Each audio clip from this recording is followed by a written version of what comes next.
Bismillahirrahmanirrahim. Assalamualaikum warahmatullahi wabarakatuh. Hai, perkenalkan saya Rizna Damayanti, peserta daftar CPNS Kemendikbud tahun 2022, gelombang kelima, angkatan 13, kelompok 1, instansi Universitas Sulawesi Barat, bekerja sama dengan Badan Pengembangan Sumber Daya Manusia Provinsi Sulawesi Barat. Nah, di video kali ini kita akan membahas mengenai penerapan sistem merit yang ada di Indonesia.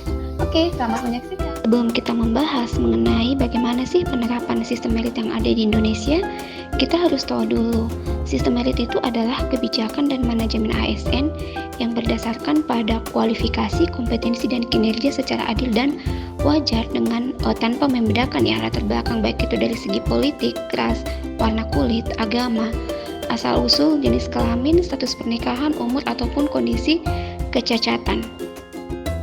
Sistem merit itu secara legal formal diberlakukan pada tahun 2014 melalui Undang-Undang Nomor 5 Tahun 2014 tentang Aparatur Sipil Negara atau ASN. Nah, pemberlakuan merit sistem dalam birokrasi Indonesia ini bertujuan untuk menghasilkan ASN yang profesional dan berintegritas dengan menempatkan mereka pada jabatan-jabatan birokrasi pemerintah sesuai dengan kompetensinya, pemberian kompensasi yang adil dan layak, mengembangkan kemampuan ASN melalui bimbingan dan diklat, dan melindungi karir ASN dari politisasi dan kebijakan yang bertentangan dengan prinsip merit.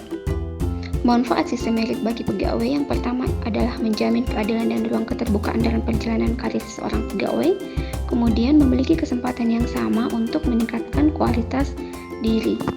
Implementasi sistem merit dapat diwujudkan pada manajemen sejak perencanaan kebutuhan SDM hingga pensiun nantinya. Nah, adapun beberapa implementasinya, yang pertama adalah penyusunan dan penetapan kebutuhan, di mana instansi membuat perencanaan kebutuhan ASN 5 tahun berdasarkan analisis jabatan dan analisis beban kerja, yang dalam penyusunannya mempertimbangkan jumlah, pangkat, dan kualifikasi pegawai yang ada dengan mempertimbangkan pegawai yang akan pensiun.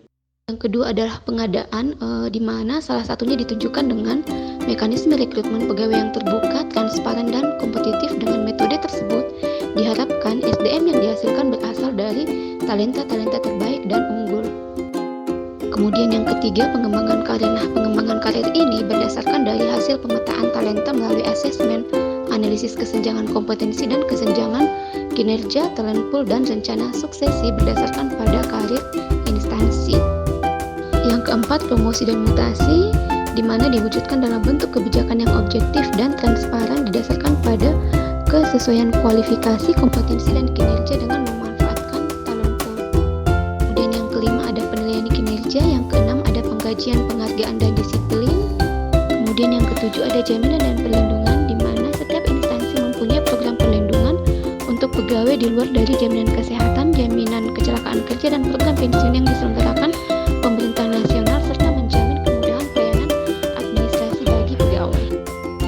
Berdasarkan hasil penilaian sistem merit oleh Komisi Aparatur Sipil Negara atau KSN pada tahun 2021, nilai tertinggi terdapat pada aspek pengadaan sebesar 73,9%, lalu aspek perencanaan kebutuhan 73,2%. Nah, sedangkan aspek yang paling rendah dalam penerapannya adalah pengembangan karir 31% dan aspek promosi dan mutasi 41,5%. Nah, hal ini menunjukkan bahwa proses pengadaan ASN kini sudah semakin terbuka dan objektif. Nah, salah satunya dengan diterapkannya sistem CAT.